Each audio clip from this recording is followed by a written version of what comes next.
Hello friends, എല്ലാവരും പുതിയ വീഡിയോയിലേക്ക് സ്വാഗതം. ചിലരുടെ ഭാഗ്യം എപ്പോഴും തെളിയാന്ന് നമുക്കറിയാൻ പറ്റില്ല അല്ലേ. ചിലരുടെ പെട്ടെന്ന് എനിക്കൊരു ഭാഗ്യം തെളിയും. ഒരുപാട് കഷ്ടപ്പെട്ട് അവർ ട്രൈ ചെയ്ത് കുറേ നടന്നാലും ചിലപ്പോൾ അവർക്ക് ഒരു നല്ലൊരു നടനോ നല്ല സംവിധായകനോ ഒരു നല്ലൊരു ഗായികനോ ആവാൻ പറ്റിയെന്ന് വരില്ല. അല്ലെങ്കിൽ അവർ പൊളിറ്റീഷ്യൻ ആണെങ്കിൽ ഒരു നല്ല സ്ഥാനത്തേക്കൊന്നും എത്താൻ പറ്റിയിരുന്നത്. പക്ഷെ ചില ആൾക്കാർ പെട്ടെന്ന് സക്സസ് ആവും. അതായത് നല്ല ചെറിയ പ്രായത്തിൽ സക്സസ് ആവും. അവരൊരു ഇപ്പോഴത്തെ കാലത്താണെങ്കിൽ ഇപ്പോൾ എല്ലാവർക്കും അവരുടേതായിട്ടുള്ള റീൽസ്, അതുപോലെ യൂട്യൂബ് ചാനൽ അങ്ങനെയൊക്കെ ഉണ്ട്. അപ്പോൾ പെട്ടെന്ന് എന്തെങ്കിലും ഒരു വീഡിയോ ഇട്ട് അവർ വൈറലാവാറുണ്ട്. പക്ഷെ ചില ആൾക്കാർ എത്ര തന്നെ വീഡിയോ ഇട്ടാലും എത്ര തന്നെ റീൽസ് ചെയ്താലും ഒന്നും ഒരുപാട് സ്റ്റേജുകൾ പാടിയാലും ചിലപ്പോൾ സിനിമയിലൊന്നും പാടാൻ പറ്റാത്ത ഒരുപാട് ഗായകരൊക്കെ ഉണ്ട്. അങ്ങനെ ഒരു ഗായിക ഇപ്പോൾ പെട്ടെന്ന് നമ്മളുടെ മലയാള ഫിലിം ഇൻഡസ്ട്രിയിൽ ഒരു സ്റ്റാർ ആയിട്ടുണ്ട്. വേറെ ആരുമല്ല, സിന്ധു ഡെൽസ് എന്നാണ് അവരുടെ പേര്. അവർ വാട്സപ്പ് കൂട്ടായ്മയിലും അതുപോലെ തന്നെ സ്മൂളിലൊക്കെ പാടിയിട്ടുള്ള ഒരു ഗായികയാണ്. അവർക്കൊരു 10-40 വയസ്സിന് മുകളിൽ ഏജുള്ള ഒരാളാണ്. പക്ഷെ അവരുടെ ഭാഗ്യം തെളിഞ്ഞത് മമ്മൂട്ടി പ്രൊഡ്യൂസ് ചെയ്ത കളങ്കാവ് എന്ന സിനിമയിലെ ഒരു പാട്ട് ആലപിച്ചതാണ്. അപ്പോൾ ഇവരുടെ ഇൻ്റർവ്യൂലൊക്കെ ഇവർ പറയുന്നുണ്ട് ഇവരുടെ ആ ഒരു സംഗീതത്തോടൊരു ഇഷ്ടം, ഇവരുടെ പാട്ട് ഇവരെന്നെ പാടി ആസ്വദിക്കുന്നതാണ്. സ്മൂൾ എന്ന് പറയുന്ന ആ ഒരു ആപ്പിലൂടെയൊക്കെ ഇവർ പാടി മറ്റുള്ളവർ അവരെ അപ്രീഷിയേറ്റ് ചെയ്യുമ്പോൾ മകനോട് പറയാറുണ്ടെന്നൊക്കെയാണ് അവർ പറയുന്നത്. പക്ഷെ മകനത് നിങ്ങളത് പറ്റിക്കാൻ വേണ്ടി പറയുകയാണ് അമ്മ, അതൊന്നും അങ്ങനെ അല്ലെങ്കിൽ ഇല്ലെന്ന് പറഞ്ഞിട്ട് അവരെ ശരിക്കും പറഞ്ഞാൽ എൻകറേജ് ചെയ്യാറില്ല. പക്ഷെ ആ മകൻ തന്നെയാണ് ഇവരെ ഇപ്പോൾ സിനിമാ ഫീൽഡിലേക്ക് കൈ പിടിച്ച് കൊണ്ടുവന്നിരിക്കുന്നത് പറയുന്നത്. അതായത് മജീദ് എന്ന് പറയുന്ന ഇതിൻ്റെ മ്യൂസിക് ഡയറക്ടർ ഇതുപോലെ ഒരു സിംഗറെ ഇങ്ങനെ തിരഞ്ഞുകൊണ്ടിരിക്കുകയാണ്. അപ്പോഴും മകനാണ് പറഞ്ഞത്, എൻ്റെ അമ്മയുടെ വോയിസ് ഒന്ന് കേട്ട് നോക്കൂ, ഇഷ്ടമാണെങ്കിൽ അവരെ കൊണ്ട് പാടിക്കാവുന്ന രീതിയിൽ മകനാണ് അവർക്ക് ഇവരെ സജസ്റ്റ് ചെയ്യുന്നതാണ് പറഞ്ഞത്. അപ്പോൾ സിന്ധു ഡെൽസിൻ്റെ പാട്ട് നമ്മളെല്ലാവരും ഇപ്പോൾ കേട്ടുകൊണ്ടിരിക്കുന്നത് നിലാക്കായും വെളിച്ചം എന്നുള്ള ആ പാട്ട് ഭയങ്കര ഹിറ്റാണ്. അപ്പോൾ അവർ എങ്ങനെയാണ് ഇതിലോട്ട് വന്നത് എന്നൊക്കെ അവർ പറയുന്നുണ്ട്. നമുക്ക് ആ വീഡിയോയുടെ കുറച്ച് ഭാഗങ്ങളൊക്കെ കണ്ടു നോക്കാം.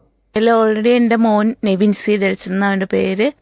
മജീദിന്റെ പ്രോഗ്രാമറായിട്ട് വർക്ക് ചെയ്യുന്നു, അഡീഷണൽ പ്രോഗ്രാമറായിട്ട് വർക്ക് ചെയ്യുന്നു. അപ്പോൾ അവര് ഒരുപാട് സിംഗേഴ്സിനെ ട്രൈ ചെയ്തു എന്ന് പറഞ്ഞു. അങ്ങനെ അവരുടെ വോയിസുമായിട്ട് ആ പഴയ ഫീല് കിട്ടാൻ വേണ്ടിയിട്ട് സിംഗേഴ്സിനെ അന്വേഷിച്ചപ്പോൾ ചുമ്മാ ജസ്റ്റ് എൻ്റെ മോൻ എന്നോട് പറഞ്ഞു, അമ്മ ഒരു 2 ലൈനൊന്ന് പാടി നോക്കാവോ ഈ പാട്ടെന്ന് ചോദിച്ച് ലിറിക്സ് തന്നു. വേറെ ലിറിക്സ് ആയിരുന്നു ശരിക്ക്. അപ്പോൾ ആ ലിറിക്സ് ഇട്ടാൽ ഞാൻ പാടിയത് അയച്ചു കൊടുത്തു, ഡയറക്ടർക്ക് അയച്ചു. അപ്പോൾ ഡയറക്ടർ മമ്മൂക്കയ്ക്ക് അയച്ചു കൊടുത്തു. അപ്പോൾ പറഞ്ഞു ഈ വോയിസ് വെച്ചിട്ട് ചെയ്യാന്ന് പറഞ്ഞിട്ട് വിനായക് ശശികുമാറാണ് ഇതിൻ്റെ ലിറിക്സ് ശരിക്കുള്ള ഇതിന്. അപ്പോൾ ഈ വോയിസ് ഇഷ്ടപ്പെട്ടപ്പോൾ ശരിക്കും അവർ ആ ഫിലിമുമായിട്ട് ആ സീനുമായിട്ട് ഇത് വെച്ച് നോക്കിയപ്പോൾ കുഴപ്പമില്ല. പഴയ ഒരു ആ സ്റ്റൈലിലുള്ള ഒരു വോയിസാണ്, നമുക്ക് ഇത് തന്നെ എടുക്കാന്ന് വെച്ചിട്ടാണ് പിന്നെ നിലാക്കായും എന്ന് വെച്ചിട്ട് ആ ലിറിക്സ് വെച്ചിട്ട് ഞാൻ പാടി. ശരിക്കും സിന്ധുവിൻ്റെ ഇൻ്റർവ്യൂ കണ്ടപ്പോൾ എനിക്ക് ഭയങ്കര സന്തോഷം തോന്നിയിട്ട്. ഒരുപാട് ആഗ്രഹിച്ചിട്ട് ഒരു ഗായിക ആവണമെന്ന് എന്തെങ്കിലും ആഗ്രഹിക്കുന്ന എത്രയോ പേരുണ്ട്. അവർക്കൊക്കെ ഒരു ഇൻസ്പിറേഷനാണ് ശരിക്കും പറഞ്ഞെങ്കിൽ സിന്ധു എന്നുള്ളത്. പക്ഷേ സിന്ധുവിൻ്റെ മകൻ സിനിമയിലായതുകൊണ്ട് സിന്ധുവിന് ഇങ്ങനെ ഒരു ഭാഗം കൂടെ കിട്ടി എന്നുള്ളതാണ്. അങ്ങനെ ഇല്ലാത്ത ആൾക്കാരൊക്കെ ഇതേപോലെ വല്ല സ്റ്റേജിലോ അല്ലെങ്കിൽ വീട്ടിലിരുന്ന് പാടി അവരുടെ ആ ഒരു ടാലൻറ്റ് മറ്റുള്ളവർ അറിയാതെ പോകുന്ന ഒരുപാട് ആൾക്കാരുണ്ട്. പക്ഷേ സിന്ധുവിന് ആ ഒരു ഗതിയിൽ വന്നില്ല. എന്തായാലും ഒരു 3 പാട്ടാണ് ആദ്യത്തെ മൂവിയിൽ തന്നെ പാടിയിരിക്കുന്നത്. അതവരുടെ ഭാഗ്യമാണല്ലേ. ഭാഗ്യം എപ്പോൾ വരുന്നു അപ്പോൾ അവർക്കിടെ പ്രശസ്തിയും എല്ലാവരും അറിയപ്പെടുന്ന ഒരു ഗായികയൊക്കെ തീരാനൊക്കെ അവർക്ക് സാധിച്ചു എന്നുള്ളതാണ് എനിക്ക് സന്തോഷം തോന്നുന്നത് അവരെ ഇൻ്റർവ്യൂ ഒക്കെ കണ്ടിട്ട് അല്ലേ. ഇനി ഇതുപോലെ എത്രയോ സിംഗേഴ്സ് എത്രയോ ആക്ടേഴ്സൊക്കെ ഉണ്ടാവും അല്ലേ. അവരൊക്കെ മുന്നോട്ട് വരട്ടെ എന്നാണ് ഞാൻ ആഗ്രഹിക്കുന്നത്. അപ്പോൾ എന്തായാലും സിന്ധുവിന് ഇനിയും നല്ല കുറേ പാട്ടുകൾ പാടാൻ ഇടയാവട്ടെ. അവർ ഇനിയും നല്ല നല്ല പാട്ടുകളിലൂടെ മലയാള സിനിമയിൽ അറിയപ്പെടട്ടെ അല്ലേ. എനിക്ക് തോന്നുന്നു ഈ പാട്ടിലൊക്കെ അവർക്ക് അവാർഡ് കിട്ടട്ടെ അല്ലേ. നല്ലൊരു പാട്ടല്ലേ. പുതിയൊരു ഗായികനൊക്കെ അതൊരു സ്റ്റേറ്റ് അവാർഡോ ഒരു ഏഷ്യാനെറ്റ് അവാർഡോ ഒക്കെ കിട്ടുവാണെങ്കിൽ അവർ ഒരുപാട് സന്തോഷമാവും.